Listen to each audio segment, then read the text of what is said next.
यो प्यारो महान र गौरवशाली संगठन अखिल भारत नेपाली एकता मञ्च केन्द्रीय 9औं राष्ट्रिय सम्मेलन उद्घाटन समारोहका अध्यक्ष महोदयज्यू, यस कार्यक्रममा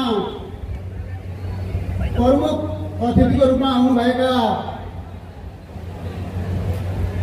नेपाली जनताको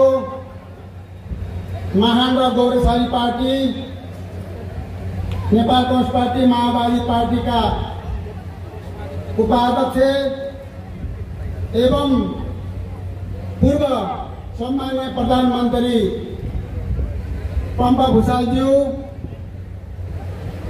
र त्यसै गरेर पूर्व मन्त्री सभासद सांसद नेपालबाट आउनुभएका हाम्रो निमन्त्रणलाई स्वीकार गरेर आउनुभएका विभिन्न ठाउँबाट उपस्थित हुनुभएका मेरा आदरणीय अतिथि महोदयज्यूहरू र भारतमा रहनुभएका संस्थाका हाम्रा प्रतिनिधि अथवा अतिथि महोदयहरू, भारतीय भाइचारा के हमारे भाइचारा अतिथि र हाम्रो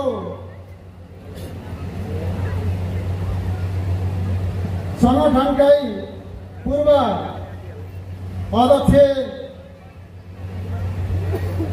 र यो प्रवासका इन्चार्ज महोदयज्यू र सम्पूर्ण पूर्व अध्यक्षहरू र हाम्रो एकता समाजका संस्थापक सदस्य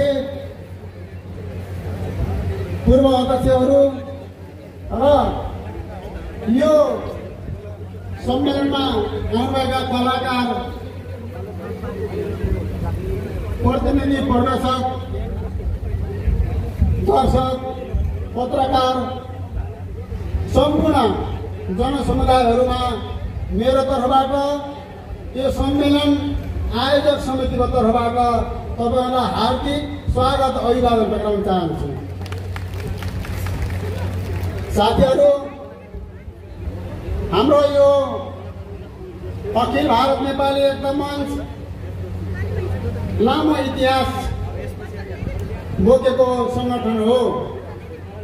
यो संगठन रूप अखिल भारत नेपाली एकता समाजको रूपमा 1979 मा 7 नोभेम्बरको दिन स्थापना भएको संगठनलाई निरन्तरता दिँदै हामी आज 46 वर्षमा चलिरहेका छौँ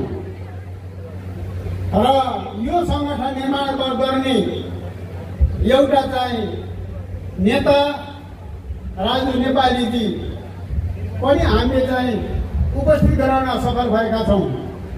त्यस्तै गरेर हामी विभिन्न कालखण्डमा महत्त्वपूर्ण भूमिका खेल्नुभएका हाम्रा आदरणीय अध्यक्ष र विभिन्न ठाउँमा भूमिका खेल्नुभएका यो संगठनलाई यहाँसम्म ल्याउनुभएका, यहाँबाट रिटायर भएर देशभित्र जानुभएका आदरणीय साथीहरूलाई पनि उपस्थित गराउन हामी सफल भएका छौँ र यो संगठनले भारतमा रहेका नेपाली जनतालाई संगठित गर्ने, सचेत गर्ने र यसलाई विकृत र विसङ्गतिबाट हामीले चाहिँ सचेत गराउने हाम्रो उद्देश्य रह्यो र नेपालीमाथि हुने तमाम प्रकारका अन्याय, अत्याचार, अपहेलनाको विरोधमा हामी सङ्घर्ष गर्ने गऱ्यौँ र गर्दैछौँ।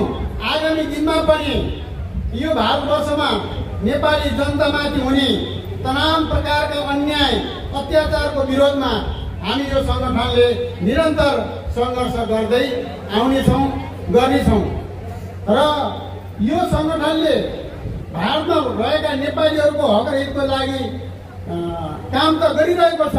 त्यो मात्रै होइन, हामीले नेपालमा नेपाली राष्ट्र नेपाली जनताको जनतान्त्रिक आन्दोलनमा महत्त्वपूर्ण भूमिका खेल्दै आएको छ। चाहे त्यो 2046 सालको संयुक्त जनआन्दोलनको टाइममा होस्, यहाँबाट चाहिँ यो सङ्गठनले यो भारतबाट चाहिँ लाखौँ लाख हजारौँ जनता हजारौँ कार्यकर्ता गएर चाहिँ आन्दोलन गरेका छौँ र प्रत्येक नेपालमा हुने आन्दोलनमा यहाँ हामीले आर्थिक भौतिक नैतिक रूपमा चाहिँ ठुलो सहयोग पुर्याउँदै आएको छ यो सङ्गठनले। र यो मात्रै होइन, नेपालको सामन्ती राजतन्त्रको विरोधमा जुन नेपालमा गणतान्त्रिक आन्दोलन त्यहाँ महान माओवादी पार्टी चलाएको आन्दोलनमा पनि यो सङ्गठनले महत्त्वपूर्ण भूमिका खेल्दै आयो। जसले गर्दाखेरि आज नेपालमा सङ्घीय लोकतान्त्रिक गणतन्त्र प्राप्त भएको छ। त्यहाँ चाहिँ राजतन्त्रको अन्त गर्न सफल भएका छन् नेपाली जनताले। त्यसकारणले गर्दाखेरि यो सङ्गठनको एउटा इतिहास, ठुलो इतिहास छ र यो सङ्गठनले को कारणले गर्दा यो सङ्गठनको को एउटा चाहिँ क्रियाशीलले गर्दाखेरि नेपालमा राजतन्त्रको अन्त हुनु, सङ्घीय लोकतान्त्रिक गणतन्त्र प्राप्त हुनु एउटा यो सङ्गठनले पनि महत्त्वपूर्ण भूमिका खेलेको छ।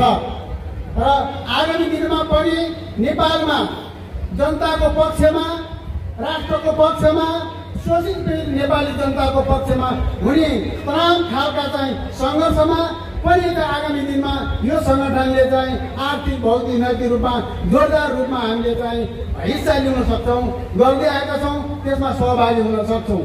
र त्यसो मात्रमा नभएर हामी प्रवासमा बस्न पनि हाम्रा सङ्गठनको अत्यन्तै आवश्यकता हुन्छ।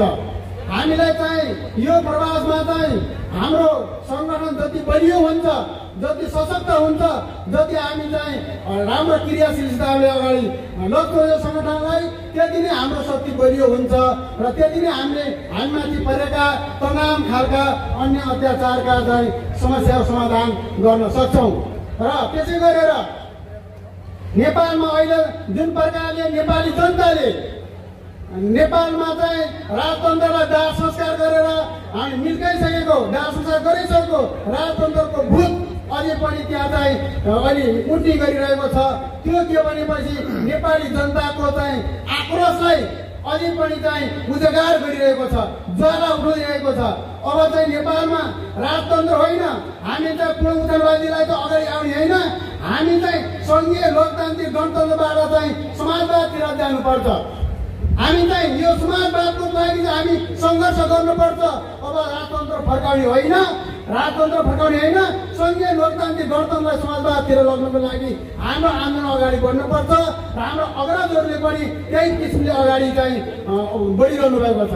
आज हामीले देखेका छौँ नेपालमा चाहिँ हाम्रो यो समाजवादी आन्दोलन र चाहिँ माओवादीको पछाडि अथवा कमरेड प्रचण्डको पछाडि लाखौँ लाख नेपालीहरू चाहिँ अहिले एकजुट भएका छन् र अहिले चाहिँ हाम्रो जुन सरकार अथवा चाहिँ नेपाली जनताको माओवादीको नेतृत्व भएको सरकारलाई जुन बिचौलियाको इसारामा त्यहाँको भ्रष्टाचारी तत्त्वको पार्टीहरूले जुन चाहिँ विघटन गरेर त्यहाँ भ्रष्टाचारलाई बचाउने प्रक्रिया अगाडि बढाए र सरकार ब्याक भयो, माओवादी ब्याक भए पनि अहिले चाहिँ माओवादी पार्टीले जनताले प्लस पोइन्ट राखेर अगाडि बढेका छन्। अब त नेपालमा अब नेपाली राष्ट्र र नेपाली जनताको हित गर्छ भनेपछि माओवादी पार्टीले गर्छ र माओवादी कमरेड प्रचण्डको नेतृत्वमै हुन्छ भनेर चाहिँ नेपाली जनताहरूले चाहिँ कम्मर कसिसकेका छन्। र त्यसै गरेर हामीले पनि चाहिँ नेपालमा समाजवादी आन्दोलनलाई अगाडि बढाउन लागि यो अखिल भारत नेपाली एकता मञ्चले पनि हामी अगाडि बढ्नुपर्छ र हामीहरू धेरैभन्दा धेरै सङ्गठनमा क्रियाशील भएर अगाडि बढाउँ भन्दै म सबै साथीहरूलाई के अनुरोध गर्छु भने यो राष्ट्रिय सम्मेलन 9औं सम्मेलन हुँदै गएको छ। यसमा केही कमी कमजोरीहरू हुन सक्छन् र तपाईँहरूले सुझाव दिनुहुनेछ, हामीलाई सच्याउने मौका दिनुहुनेछ भन्ने म अनुरोध गर्दछु। र अन्तमा फेरि मैले चाहिँ सबैलाई यहाँ उपस्थित भइदिनु भएका सम्पूर्णलाई मैले फेरि हार्दिक स्वागत गर्दै अभिवादन गर्दछु। हस्त धन्यवाद।